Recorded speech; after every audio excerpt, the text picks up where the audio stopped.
Welcome to the Leo.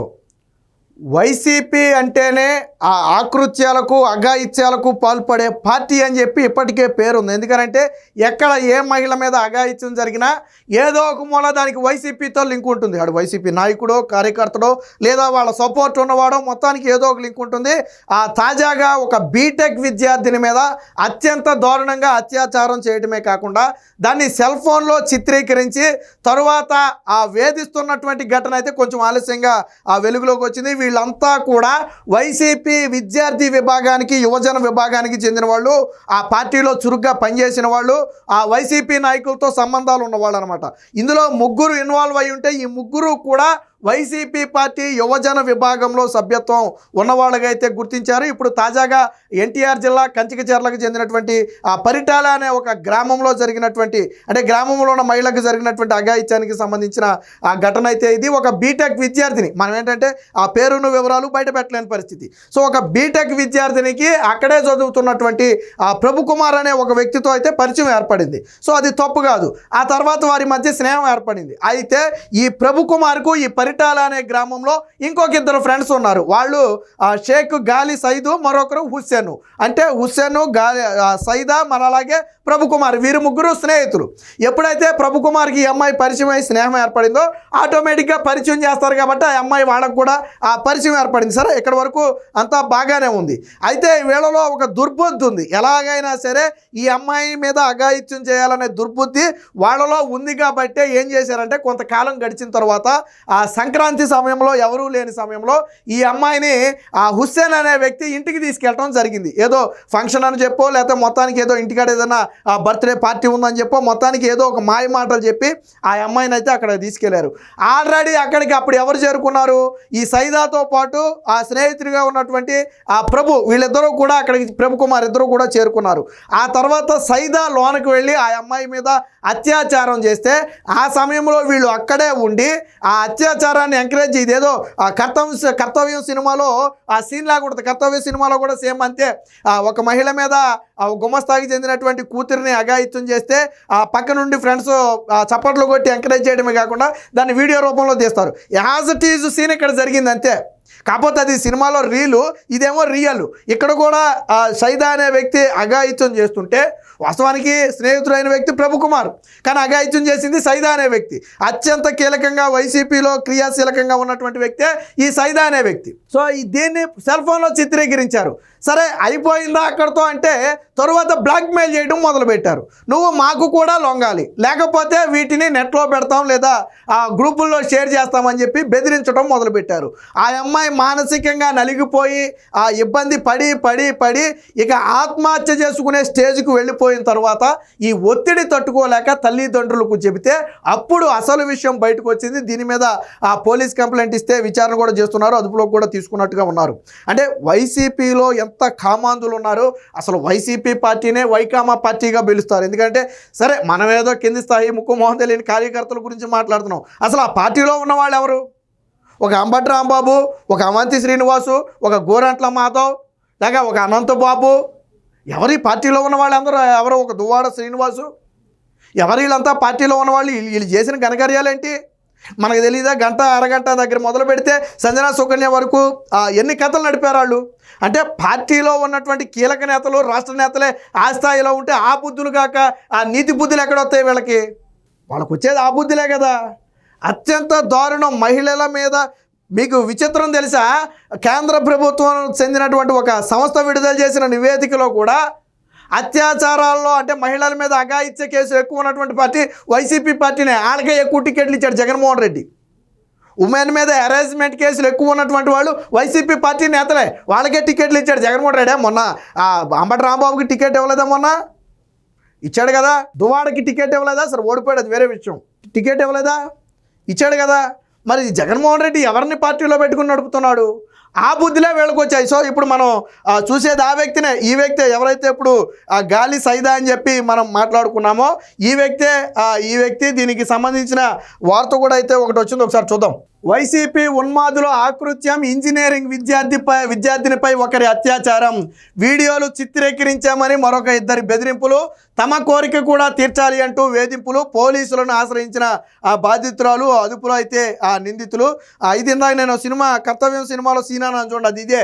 ఒక క్లబ్లో పనిచేస్తే గుమాస్తాగా పనిచేసే తండ్రి కోసం కుమార్తె వెళితే ఆ స్విమ్మింగ్ పూల్లో దోసేసి ఆ తర్వాత ఓ రాజకీయ కుమారుడు ఆ అత్యాచారం చేస్తే పక్కన ఉన్నటువంటి స్నేహితులందరూ కూడా ఆ చప్పట్లు కొట్టి ఎంకరేజ్ చేస్తారు. ఇది కర్తవ్యంలో సీన్ ఇది.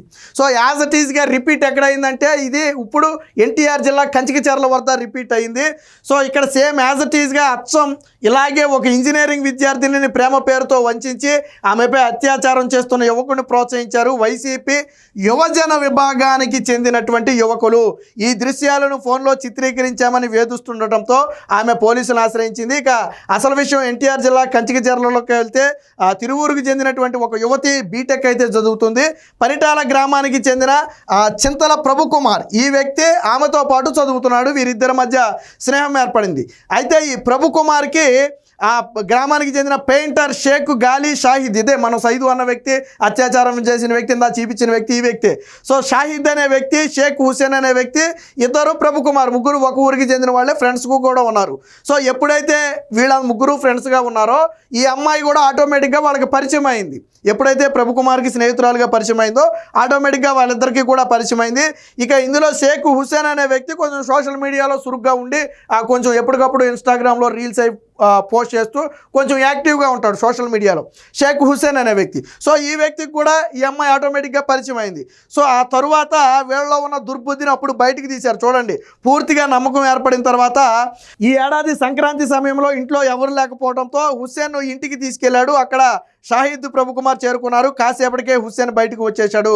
తరువాత షాహిద్ అంటే సైదా ఇందా చెప్పిన వ్యక్తి లోపలికి వెళ్ళి యువతపై అత్యాచారం చేశాడు. బయట ఉన్న హుస్సేన్ను ప్రభుకుమార్ చప్పట్లు కొడుతూ అతన్ని ప్రోత్సహించారు. ఈ దృశ్యాన్ని సెల్ ఫోన్లో చిత్రీకరించామని యువతిని బెదిరిస్తున్నారు. తమ కోరికలు కూడా తీర్చాలని, లేకపోతే వీడియోలను వెబ్సైట్లో అప్లోడ్ చేస్తామని బెదిరించడంతో ఇక ఈ బాధను ఓర్చుకోలేక, వాస్తవానికి ఇప్పుడు చేసింది ఏదో పని, దాన్ని మళ్ళీ వీళ్ళు కప్పిపుచ్చుకోవడం కాకుండా మళ్ళీ బెదిరించడం, అంటే ఒక రకంగా దాన్ని ఆధారంగా చేసుకుని ఈ అమ్మాయిని పలుమార్లు అత్యాచారం చేయాలన్నది వీళ్ళ ఉద్దేశం.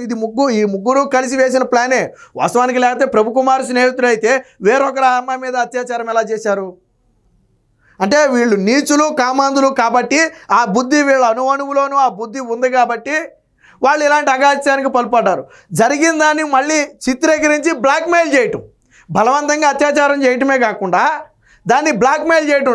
సోషల్ మీడియాలో పెడతాం, లేదా గ్రూప్స్లో పెడతాం, లేదా వెబ్సైట్లో పెడతాం. నీ పరువు పోద్దప్పుడు మా దగ్గర మొత్తం ఉన్నాయి, మమ్మల్ని ఎవరు ఏం చేయలేరు, మాకు రాజకీయ పలుకుబడి ఉంది. ఏంటి వీళ్ళ ధైర్యం, ఏంటి వీళ్ళ వెనకమాల వీళ్ళకున్న ధైర్యం అంటే రాజకీయ పలుకుబడి.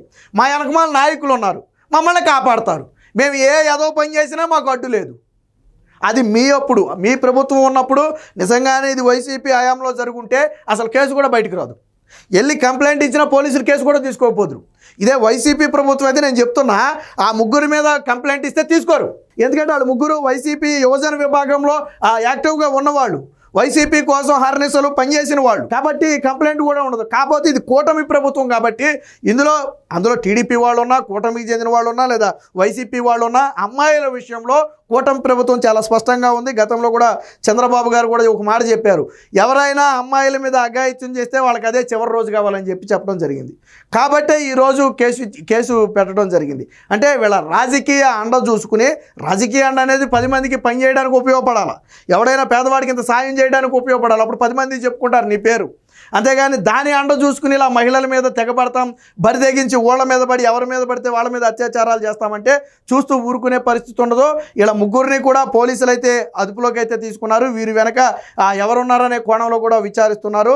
ఆ బాధితురాలు కుటుంబ సభ్యులు ఇచ్చినటువంటి ఫిర్యాదు మేరకు ఆ పోలీసులు కూడా వెంటనే స్పందించి వీళ్ళనైతే అదుపులోకి తీసుకోవడం జరిగింది.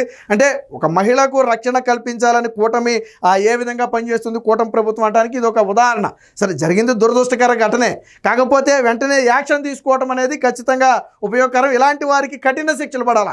జగన్మోహన్ రెడ్డి ఏదో ఆ దిశా చట్టం 21 రోజుల్లో ఊరు అన్నాడు, అన్నీ ఉత్తి నోటి మాటలే తప్ప నీటి మీద రాతల్లాగా జగన్మోహన్ రెడ్డి చెప్పిన ఏ పని కాల. అసలు దిశా చట్టానికి కేంద్ర ప్రభుత్వం ఆమోదమే లేదు, అదొక ఫేక్ చట్టం. దిశా చట్టం అనేది ఒక ఫేక్ చట్టం, చట్టమే కాదు అది. జగన్మోహన్ రెడ్డి చట్టం అని చెప్పుకు తిరిగాడు అంతే. ఒక్కళ్ళకి దిశా చట్టంలో శిక్ష వేసారా? వేయలా, ఎందుకంటే చట్టంగా కార్యరూపం దాల్చలా. 5 ఏళ్ల పాటు జగన్మోహన్ రెడ్డి గొప్పగా చెప్పాడు పనులు.